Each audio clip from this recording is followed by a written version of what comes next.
Hello everyone, welcome to another episode of a channel. ഈ കാലഘട്ടത്തിൽ മലയാളികളുടെ discussion ടേബിളുകളിൽ ഏറ്റവും അധികം അതിഥിയായി എത്തുന്ന താരമാണ് സ്റ്റഡി അബ്രോഡ്. തങ്ങളുടെ മക്കളെ വിദേശ ഉപരിപഠനത്തിന് അയക്കുമ്പോൾ ഏത് കോഴ്സ് ചൂസ് ചെയ്യണം, ഏത് കൺട്രി പോകണം, അതിൻ്റെ ജോബ് പ്രോസ്പെക്റ്റ് എന്താണ് എന്നിങ്ങനെ ആലോചിച്ച് തല പുകഞ്ഞിരിക്കുന്ന ഒരു സമയമാണ് ഇത്.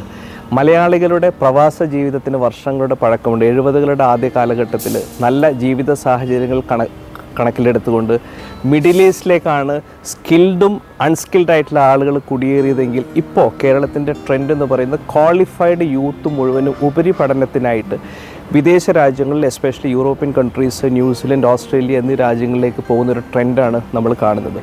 ഈ അടുത്ത കാലത്ത് ഒരു എഡ്യൂടെക് ഫേമായ അപ്ഗ്രേഡ് ടയർ 1, ടയർ 2, ടയർ 3യിലുള്ള 25,000 സ്റ്റുഡൻസുമായിട്ട് നടത്തിയ ഒരു സർവേ പ്രകാരം ഈ ടെക്നോളജി സ്റ്റുഡൻസ് ഏറ്റവും അധികം പ്രിഫർ ചെയ്യുന്ന വിദേശ കൺട്രി ഏതാണ് എന്നുള്ളതാണ് ഈ വീഡിയോ വഴി പറയാൻ ഉദ്ദേശിക്കുന്നത്. എൻ്റെ പേര് നിഷാദ് കരീം, ഞാനൊരു ട്രെയിനറും ബിസിനസ് കോച്ചുമാണ്. നമുക്കറിയാം UK, Canada, Australia, New Zealand, Germany എന്നിങ്ങനെയുള്ള പല കൺട്രീസിലേക്കാണ് ആളുകൾ പോകാൻ ട്രൈ ചെയ്തുകൊണ്ടിരിക്കുന്നത്. നമ്മുടെ നാട്ടിൽ മുഴുവനും സ്റ്റഡി എബ്രോഡ് ഏജൻസികൾ ഒരുപാട് വളർന്നു വരുന്നത് നമ്മൾ കാണാം. പല സ്ഥലങ്ങളിലും വിദേശ ഭാഷകൾ പഠിക്കുന്ന ഇൻസ്റ്റിറ്റ്യൂട്ടുകളും ഒരുപാടായിട്ട് വന്നിട്ടുണ്ട്.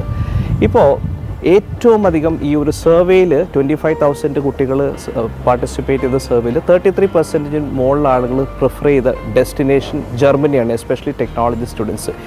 എന്തുകൊണ്ടാണ് UK, കാനഡ എന്ന സ്ഥലത്തേക്കാൾ ഉപരിയായിട്ട് ജർമ്മനിക്ക് ഇപ്പോൾ കിട്ടുന്നൊരു പോസിറ്റീവ് എഡ്ജ് എന്നുള്ളതാണ് ഈ വീഡിയോ വഴി നമ്മൾ പറയുന്നത്.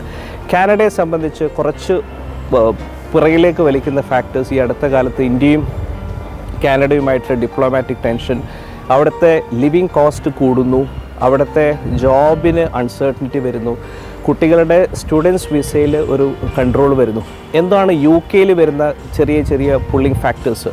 ഒന്ന്, UK ഒരു ടെക്നിക്കൽ റിസഷൻ്റെ പാത്തിലാന്ന് പറയുന്നു, ലിവിങ് കോസ്റ്റ് ഭയങ്കരമായിട്ട് കൂടുന്നു, ഇപ്പോൾ ഡിപ്പെൻഡൻറ്റ് വിസയ്ക്ക് ഒരു റെസ്ട്രിക്ഷൻ കൊണ്ടുവരുന്നു. എന്നിരുന്നാലും എല്ലാ കുട്ടികളുടെയും ഇപ്പോൾ മെജോറിറ്റി പുറത്തേക്ക് പോകണം എന്നുള്ളതാണ് അവരുടെ ഒരു കരിയർ ആസ്പിറേഷൻ. എന്താണ് പുറത്തേക്ക് പോകുന്നതിൻ്റെ പ്രധാന റീസൺ? ഒന്ന് എല്ലാവർക്കും അവരുടെ ജീവിത സാഹചര്യങ്ങൾ നല്ല രീതിയിൽ ഉയർത്താം, ഒരു ഇക്കണോമിക് പ്രൊലിഫറേഷൻ്റെ ഔട്ട്കം. രണ്ടാമത്തത്, ഫോറിൻ യൂണിവേഴ്സിറ്റി ഓഫർ ചെയ്യുന്ന ഒരു ബ്ലെൻഡഡ് സ്റ്റഡി മോഡലാണ്. ഓൺലൈൻ, ഓഫ്ലൈൻ, വെർച്വൽ ഫോമാറ്റ്, അവരുടെ സമയമെടുത്ത് ചെയ്യുന്നത്. പിന്നെ എസ്പെഷ്യലി ഒരുപാട് ക്രോസ് കൺട്രി ആയിട്ടുള്ള ഒരു ടൈപ്പ്, അവരുമായിട്ടുള്ള വർക്കിംഗ് കൊളാബറേറ്റീവ് മോഡൽ. ഈ കുട്ടികൾ മിക്കവാറും ചൂസ് ചെയ്യുന്നത് ജർമ്മനിയാണെന്നിരിക്കെ എന്താണ് ജർമ്മനിയെ അട്രാക്റ്റ് ചെയ്യുന്നത്? ടെക്നോളജി സ്റ്റുഡൻസ് ജർമ്മനി ചൂസ് ചെയ്യാനുള്ള റീസൺസ്: ഒന്ന്, ഏറ്റവും അധികം ടെക്നിക്കൽ നല്ല യൂണിവേഴ്സിറ്റി ജർമ്മനിയിൽ അവൈലബിൾ ആണ് എന്നുള്ളതാണ് ഏറ്റവും പ്രധാനപ്പെട്ട ഒരു റീസണായിട്ട് പറയുന്നത്. രണ്ടാമത്തെ ഫാക്ടേഴ്സ്, നല്ല സ്റ്റഡി മോഡ്യൂൾ, ഇംഗ്ലീഷിൽ പാകപ്പെടുത്തിയിരിക്കുന്ന സ്റ്റഡി മോഡ്യൂൾ അവൈലബിൾ ആണ്. ഒരുപാട് സ്കോളർഷിപ്സ്, സ്റ്റഡി കോസ്റ്റ് റിലേറ്റീവ്ലി അവിടെ കുറവാണ്. പിന്നെ ഏറ്റവും പ്രധാനപ്പെട്ട ഒരു ഫാക്ടർ, ജർമ്മനി എന്ന് വെച്ചാൽ വളരെ സ്റ്റേബിൾ, സെക്യൂർ ആയിട്ടുള്ള ഒരു കൺട്രിയാണ്. എല്ലാ സ്ഥലത്തേക്കും ആക്സസിബിലിറ്റി ഉണ്ട്, യൂറോപ്പിലെ പല ഭാഗത്തേക്കും.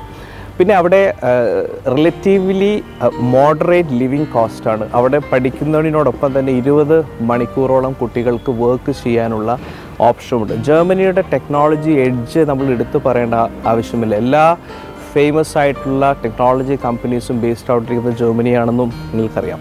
നമ്മൾ ഈ വീഡിയോ ചെയ്യുന്നത് ഒരു കാരണവശാലും ബ്ലൈൻഡായിട്ട് കുട്ടികളുടെ migration to a foreign country promote ചെയ്യാനല്ല. ഇപ്പോൾ ഒരുപാട് കുട്ടികൾ ഇതാണ് കരിയർ ആസ്പിറേഷൻ, പുറത്തു പോകാനാണെങ്കിൽ കുറച്ച് ഇൻഫോംഡ് ഡെസിഷൻസ് എടുക്കാനായിട്ട് അവർക്ക് കൊടുക്കുന്ന ഒരു ഇൻപുട്ടായിട്ടാണ് ഈ വീഡിയോ നമ്മൾ ചെയ്യാൻ ഉദ്ദേശിക്കുന്നത്. Hope this video is useful for you. Thank you very much for watching this.